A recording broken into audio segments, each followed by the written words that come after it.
going to introduce Ms. Aruna Vasudev. She's a cinema expert, and she's been working in the field of cinema internationally for over 80 years, or 70 years. And she's got many international awards also in the field of cinema.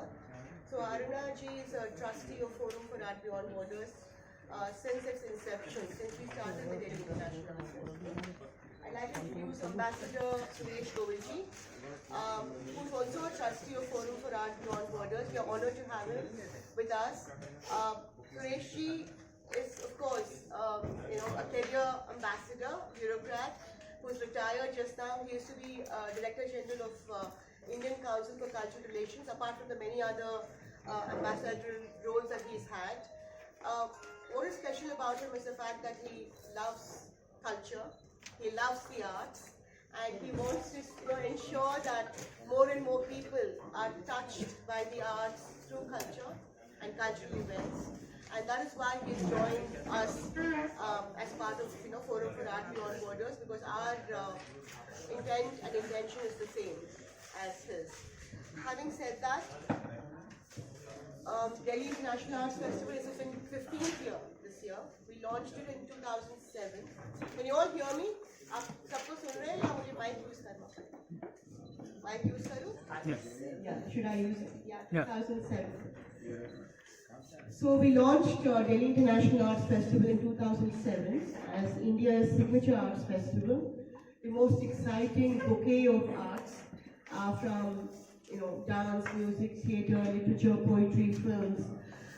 We had the entire bouquet of arts, and from the most traditional expression of these art forms to its most contemporary expression.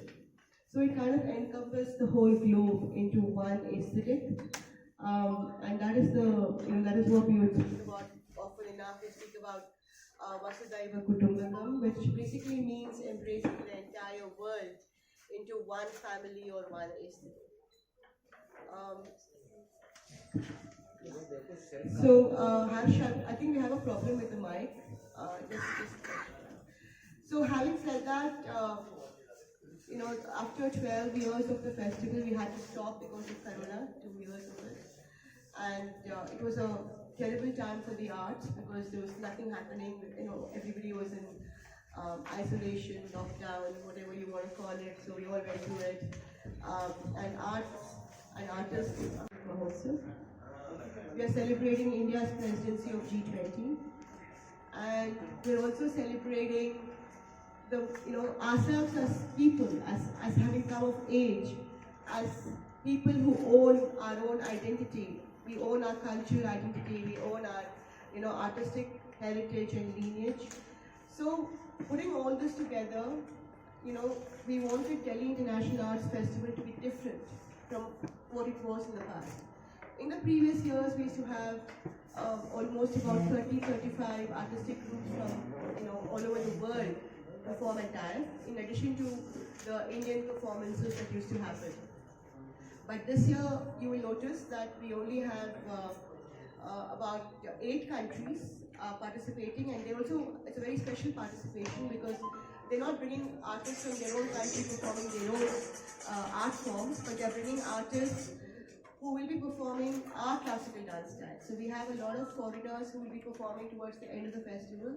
Our classical art styles, like they will be performing Hindustani vocal, Hindustani instrumental, Bharatanatyam, Kuchipudi, Odissi, and many other Kathak, and many other art forms of our own country.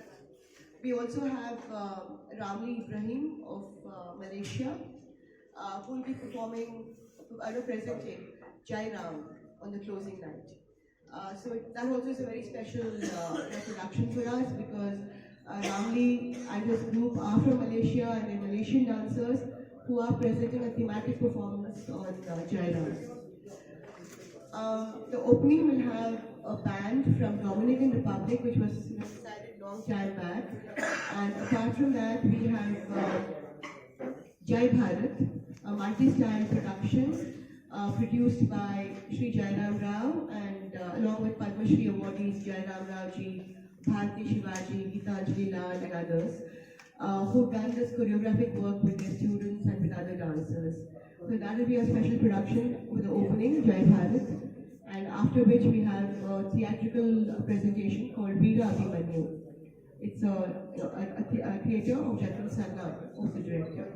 The program calendar will be given to all of you, the booklets will be given to all of you, and we'd like you all to publicize Delhi International Arts Festival and all the programs that go with it, because the entry is for free and the performances are happening in Kartavya Path, mostly. Kartavya Path Stage 1, which is Kasturba Gandhi Marg side, and Kartavya Path Stage 2 on the other side, the Shah Jahan Road.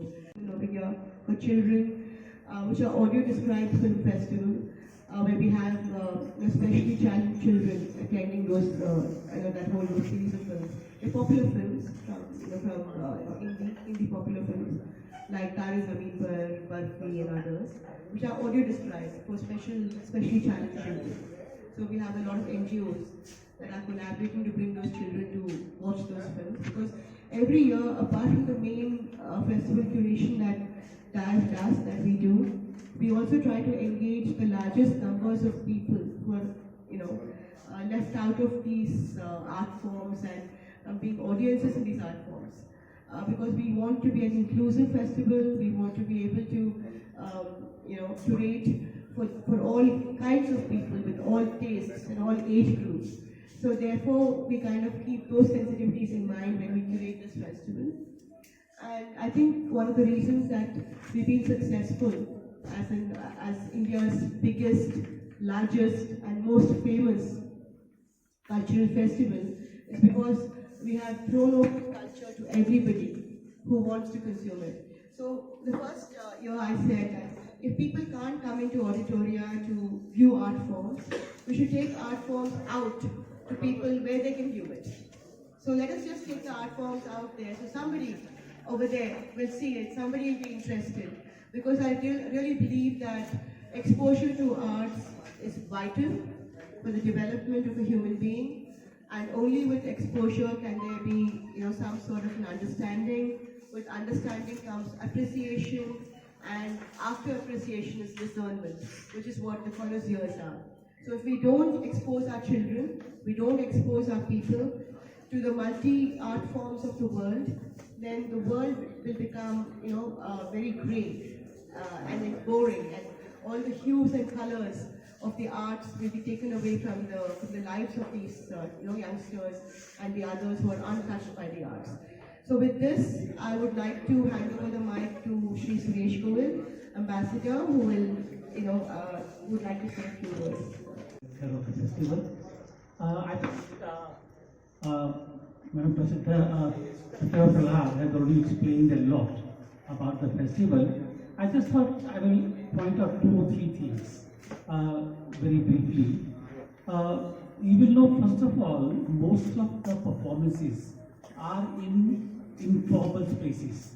They're out there in the open, because one basic underlying belief of this festival is that you cannot confine art and culture to closed spaces, limited spaces, and therefore it must be open to public. And that's the reason Kartavya Path, where you have 2 open amphitheaters, open to people. There will be, of course, technicals, but the idea is open. In fact, when this was conceived, it actually appealed to me immediately, because when I was leading ICCR, I was partly responsible, in fact fully responsible for starting the Jazz Festival in Nehru Park. Again, the idea was that jazz represents freedom, and that kind of a freedom you cannot get into a auditorium. So the Nehru Park, open spaces, people came fully festive, celebrating, etc., etc. So open spaces, that is one. Number 2, you cannot divide art into classical and non-classical. Classical is the art, and therefore you will see lots and lots of classical performances in the open spaces. But there will be many performances which actually develop on the classical forms as a way of really taking it closer to people. So you have Indian dancers who are introducing or integrating the elements of performances from abroad, or thus stylizing the performances from abroad into the performances here. So it becomes kind of a communication, dialogue between the different communities. And that is also the reason that you have performers from abroad doing Indian dance form.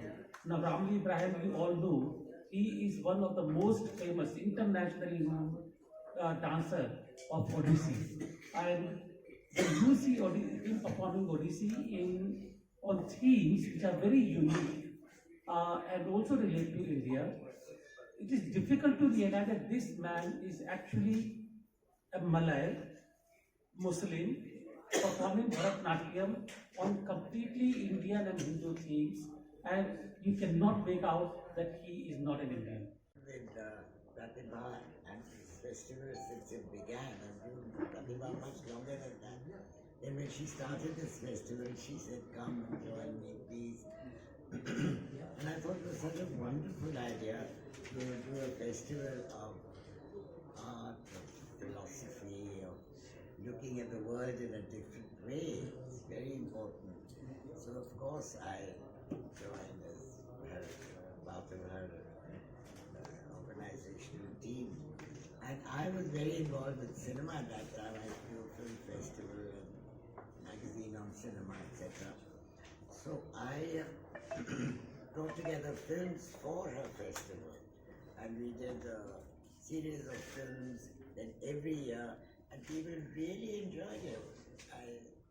They really liked it. We know that people all like films, but these were international films.